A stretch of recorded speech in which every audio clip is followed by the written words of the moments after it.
Living with Nousha. I'm Nousha, a former climber of the corporate ladder turned lifestyle entrepreneur. Each week, I'll bring you an inspiring message to support you in designing and creating a vibrant, fulfilling life. Thank you for joining me today. Now let's get started. Hello and welcome to Vibrant Living with Nousha. I'm Nousha, super excited to be here with you today and our special guest, Udo Erasmus. Welcome, Udo. Hi, glad to be here. Beautiful. So, as many of you know, Udo is an international authority on oils, fats, cholesterol, and also he has a best-selling book, Fats That Heal, Fats That Kill, which was a major influence on the world's understanding of essential fatty acids and the importance for our overall health. As well, you pioneered the procedures and processes to create the unrefined oils that we all know and love, and today manufacturers are still using them for flax oil and also for other kinds of oils.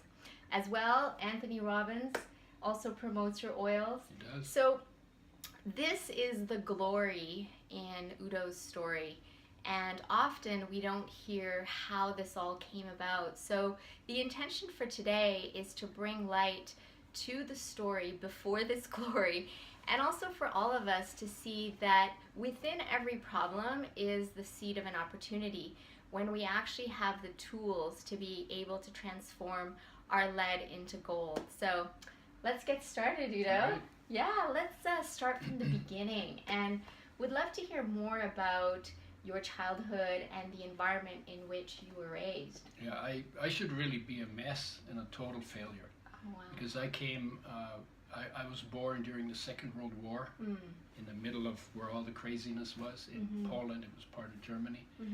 And before I was 3, we were refugees fleeing from Poland west with the communists chasing us in tanks and trucks. And the Allies were shooting at us from planes. So we were in the crossfire between those two forces. And of course, I don't have a lot of use for military from my personal experience perspective, right? Yes. And so we made it out. I was left behind for a while, so there was an issue there. And my father came back from the war, and it was pretty intense. So my childhood was not very, I was very fearful. I was, until I was about 45. Whenever there was tension in a room, I would start shaking. Oh, wow. So, and I know that came from the fear and the anxiety and the terror that was in that situation. And so I was quite reclusive, spent a lot of time by myself. Books were safe. So I did a lot of reading, and it was not a bad thing. You get educated. Yeah, exactly. But I was very, very shy. And when I had to do something public, I would find a reason not to be able to turn up, because I was that shy, to stand in front of people and express myself. Right. Now I get on stage.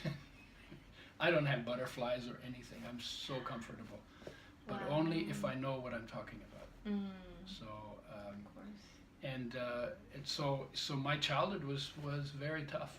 Yeah. So it sounds like it was this world. The world seemed like a very dark place and filled with fear, I never felt danger. safe.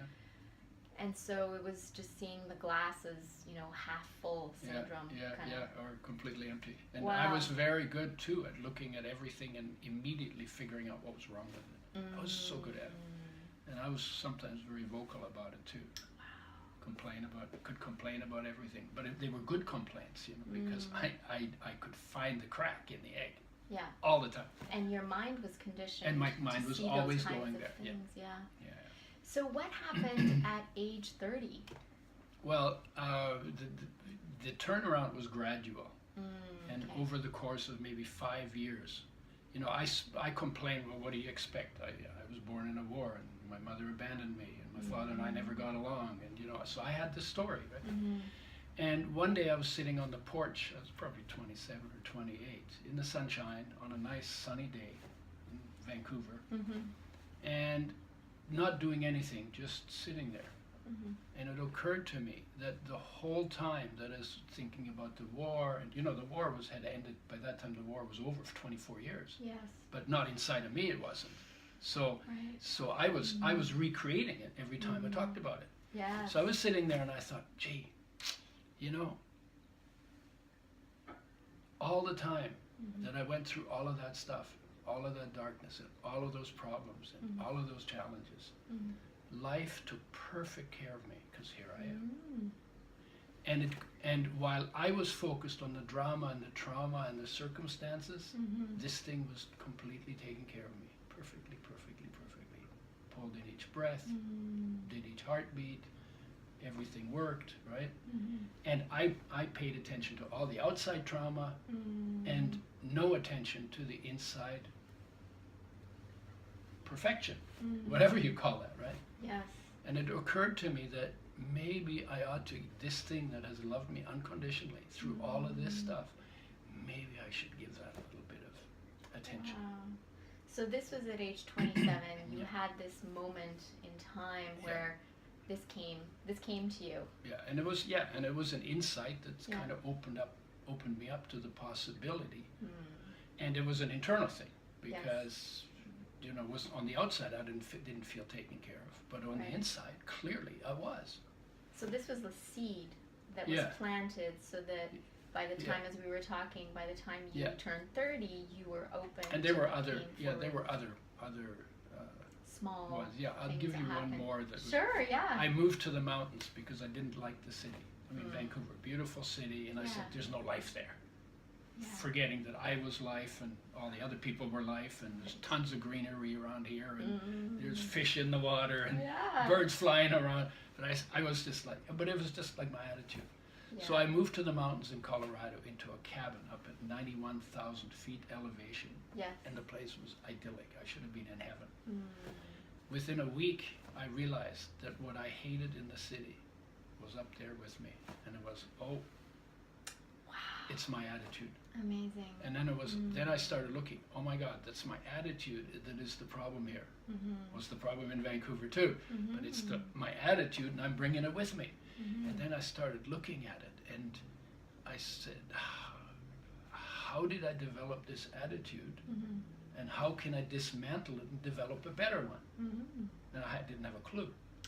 And I got to a point where I said to the person I was with, I know there's a perfection within me. I know I'm not connected to it. And I need to find someone who can show me a step.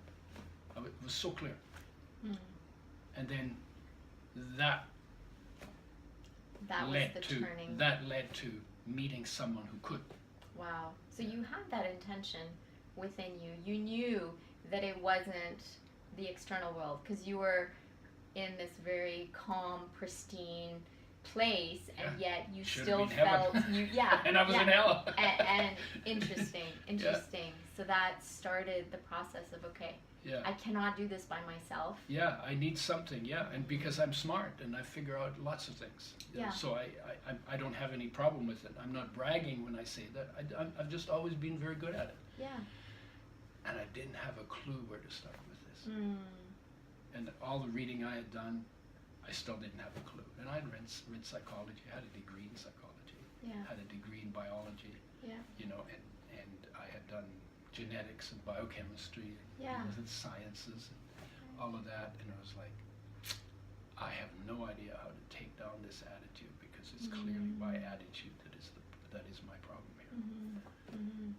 And so this mentor, what did you learn that had you shift this? Well, he said one thing that really grabbed me, and he talked for 2 hours. I only remember the one sentence. He said, the peace that you search for in the world is within you. And I can show you that peace. Wow. And I came out of the war, so peace, I always had a big burr up my butt about peace. So I looked at it, the guy was half my age.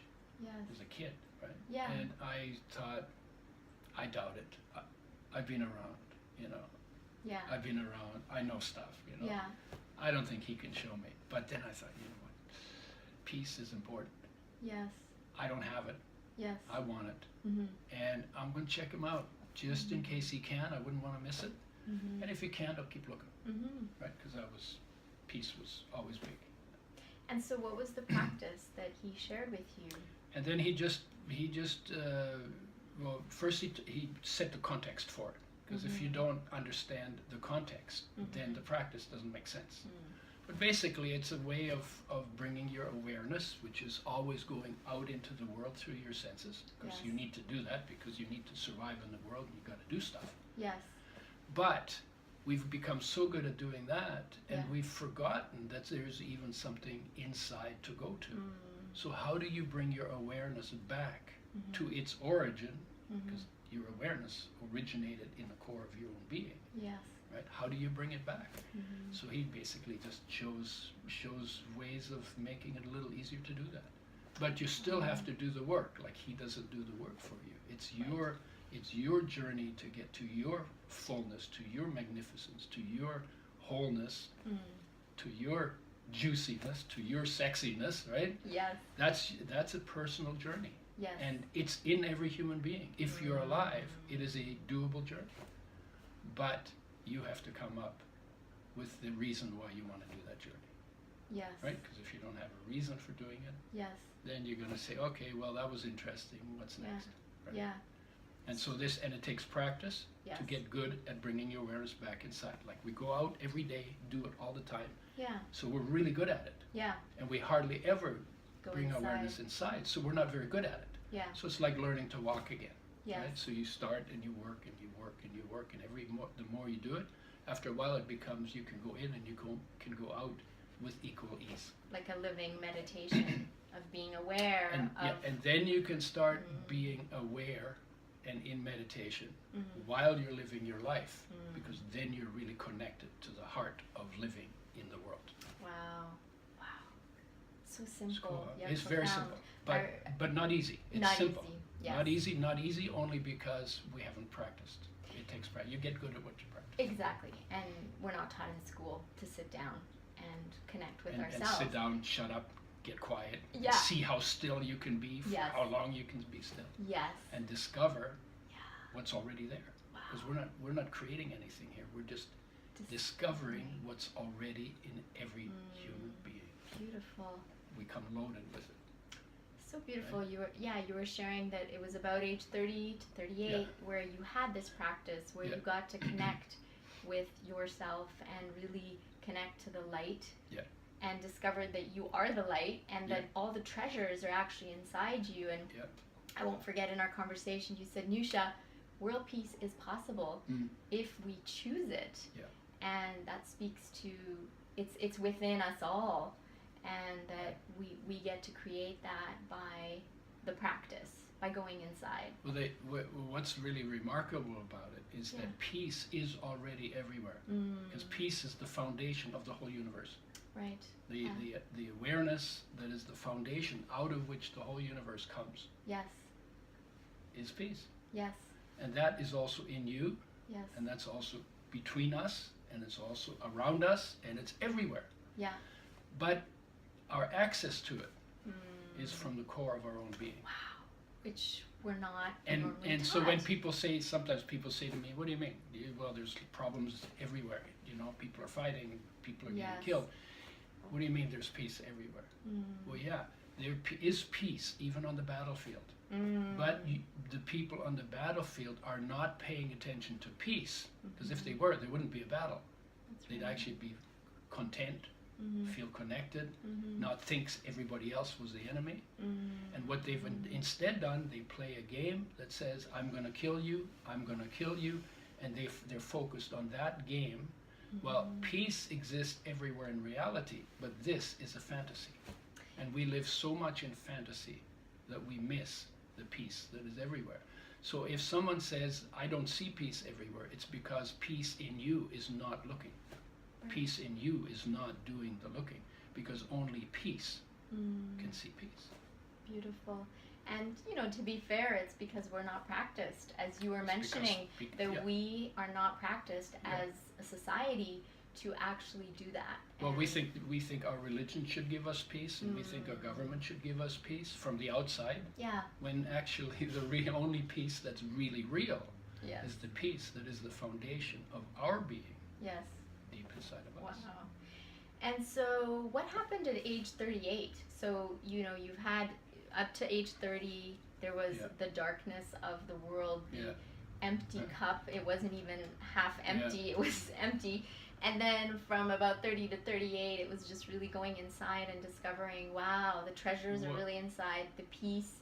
Everything I ever wanted is there, regardless of where I am. And then... Well, I started actually doing the practice when I was 30. And by the time I was 38, I had gotten married, and I had 3 kids. And, and I was doing a gardening job. And part of that, the gardening job required getting a pesticide applicator's license. So so then the marriage broke up, and I was very upset. And I took a job as a pesticide sprayer, because you get to kill stuff. So you're putting your anger on the... So, so while I was doing the practice, I was not like fully there, right? Right. And so I got this job, and I was very careless. And after 3 years, I got poisoned by the pesticides I sprayed. This is like predictable, right? Yes. What you put out comes back. It's karma in the East, it's called, and what you sow, you reap is called in the West, right? Yes. And so I got poisoned by pesticides. And what really saved me is that I was still able to get to that place. So it wasn't like, oh my God, the worst thing has happened. I got cancer to look forward to, and now I'm going to die. Because you can talk yourself into stuff. Yes. And I could step out of it and still go to a place where there was more hope. So out of that came, the doctors couldn't help me. So I started reading in the research literature, because I had the background from education to do that. Yes. And I found out how much damage is done to oils when they're made with shelf life in mind. And in fact, so thinking about that, I said, you know what, I can't get healthy on oils like that. We should make them with health in mind. So then I developed a method for making oils with health in mind, because I could, right? And then we developed flax oil out of that. That was my first oil. And then we developed Udo's oil, because flax oil is not balanced. So we wanted to make something that's balanced, where people can literally just take one thing and get all the benefits from good oils, and not get any of the bad problems that the fats that kill cause. And so I would say that if it hadn't been for being able to step out of my next trauma, and step into the place in the core of our being, of my being, that we all have, that is not affected. There is a place in every human being that even if your body is a mess, and your thinking is completely disorganized, and your social group is completely dysfunctional, and your environment is a disaster area, that place in you, that place in every human being is not affected by any of that. Wow. And because that's where the hope is. Because if you can go to that place, you can literally rebuild everything from a wiser perspective, and not create all the problems that we create when we don't have that place to go to. Right. Otherwise, we just live in reaction. So if it wasn't for this opportunity to connect with yourself, this awareness, and practicing the truth of what's inside and the treasures inside, then do you think you would have been able to transform this problem? I don't think so. I think I would have just like what happens to a lot of people when they get into something like that, and then they don't see a solution. They don't see a way out. They fall. They stuck. And then they give up. Then they give up. Then they get depressed. Then their immune system goes down. Then they get cancer. And then they die. Right? There's just that's just one way. Or they don't take care of their health, because what's the point? And they just live in reaction, and they just eat what's convenient, and then they get a heart attack. Or they fry all their food, because that's what people do. That's what the industry has advertised. Fried foods is good for you. It's the worst thing we ever did. And then they get arthritis or inflammation or whatever, right? Or they just eat carbs and they get diabetes.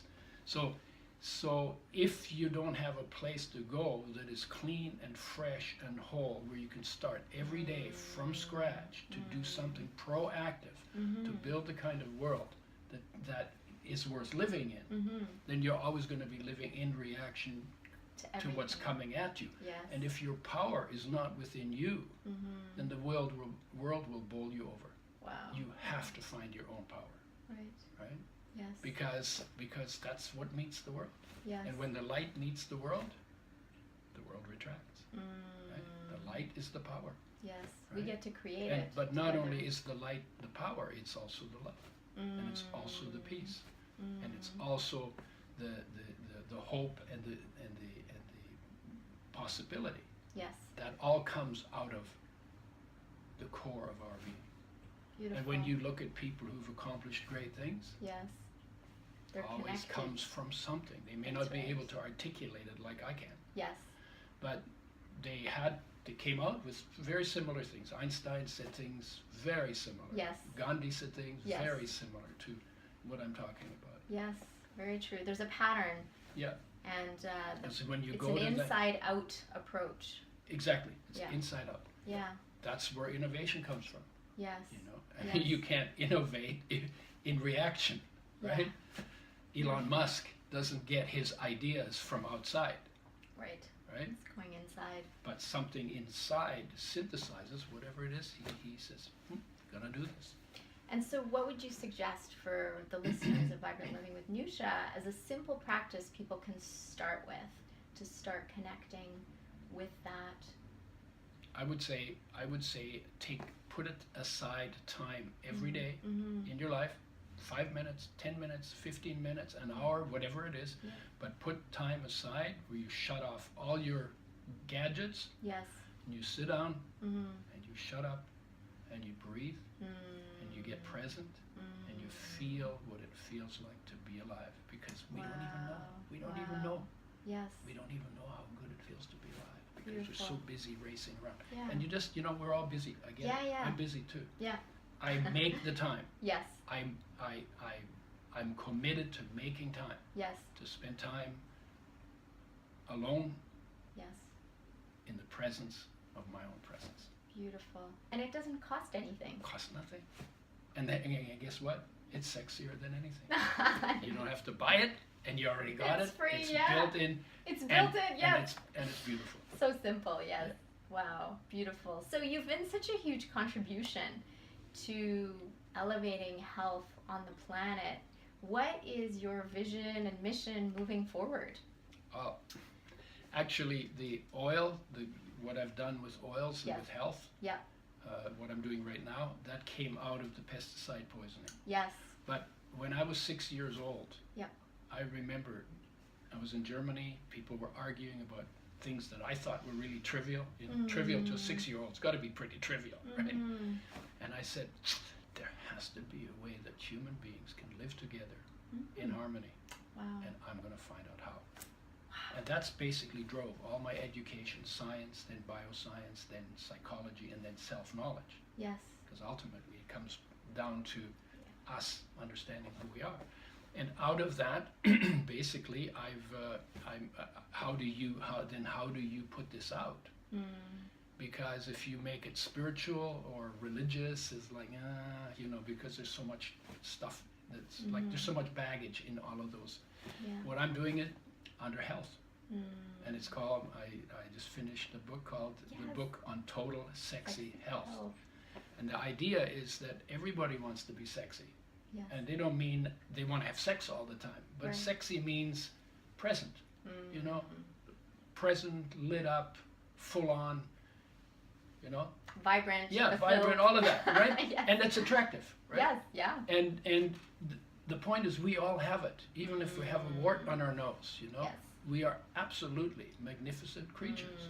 Very Or if a part of the body is deformed, Yes. different from the way that most people are, Yes. that has nothing to do with sexy, True.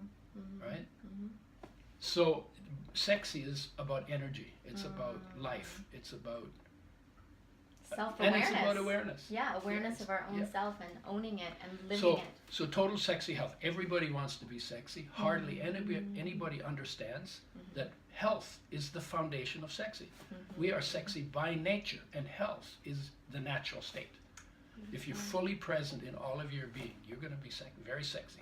And if I've got 8 parts for that. Yes. And if you're out of line in one of those parts, then part of your sexy goes. Right. And when you get back in line, then that sexy comes back. Beautiful. So and I'm doing it under the umbrella of health because everybody's, health is a big topic now. Yes. And it has an environmental aspect, it has a social aspect, it has a big picture aspect, it has a how do you deal with crisis aspect, a physical aspect, health, food and fitness, that's where we usually focus health, but it's much broader than that. And then it has a creative aspect, and then a life energy aspect, and an internal awareness aspect. And each one of those is different and needs a different kind of attention. Wow. When they're all in line, yes. you're going to be full on, you're going to be sexy, and you're going to really like yourself. Living a harmonious life. Yeah, and I'm using sex. Everybody uses sex to sell everything. What I'm trying to do, it's about time somebody did this, is to use sexy to sell you on yourself. Oh, wow. Right? Beautiful. So, and everything affects health. So literally under that umbrella, I can address every problem on the planet, whether it's environmental or physical or mental or emotional, social or political or, every problem, because everything affects health. Yes. And so if you want to really create a field of health, it's got to be able to include everything. Yes. And outline what's aligned and what's out of line. War is definitely out of line. Right?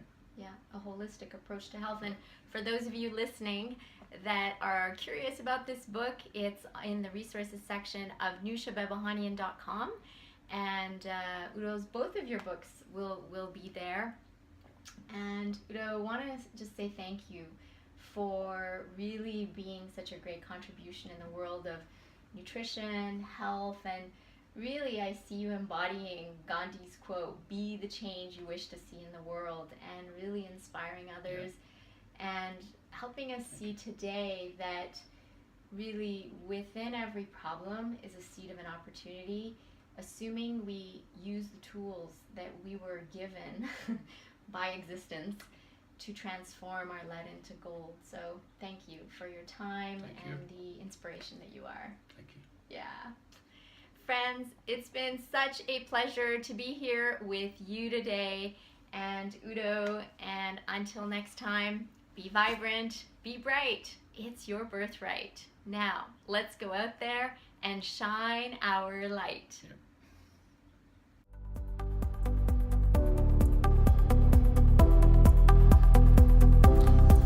Thank you for investing this time with me on the Vibrant Living with Nousha podcast. I'm so glad that you joined our conversation. If you would take 2 minutes to positively impact someone's life by sharing this episode, that would be wonderful. Please leave us a review by visiting iTunes. Let us know what you enjoy and what you'd like to see more of. It will support us on our journey to causing a worldwide epidemic of vibrant living. Until next time, be vibrant, be bright. It's your birthright. Now, let's go out there and shine our light.